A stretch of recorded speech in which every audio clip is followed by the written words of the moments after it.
Kids the Saturday annual sports cultural activity అయితే జరిగింది. School start చేసి 25 ఇయర్స్ అయిందండి. ఆ సెలబ్రేషన్స్ కూడా చేశారు. మా పెద్ద పాపది మార్చ్ పాస్ట్ అయిపోయిన తర్వాత తను నా దగ్గరకు వచ్చి ఇలా చేసిందండి. నాకైతే చాలా ప్రౌడ్ గా ఉంది.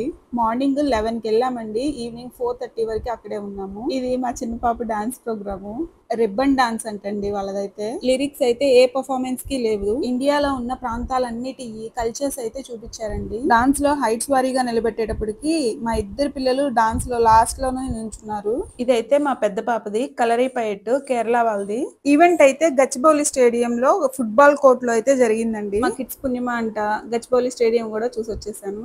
ప్రిన్సిపల్ మ్యామ్ స్పీచ్ ఇచ్చేటప్పుడు చెప్పారండి 250 మెంబర్స్ స్టూడెంట్స్ తో స్టార్ట్ చేశారంట. రైట్ నౌ 3100 మెంబర్స్ స్టూడెంట్స్ అయితే ఉన్నారు. మా ఇంటికి చాలా దగ్గరే స్టేడియం.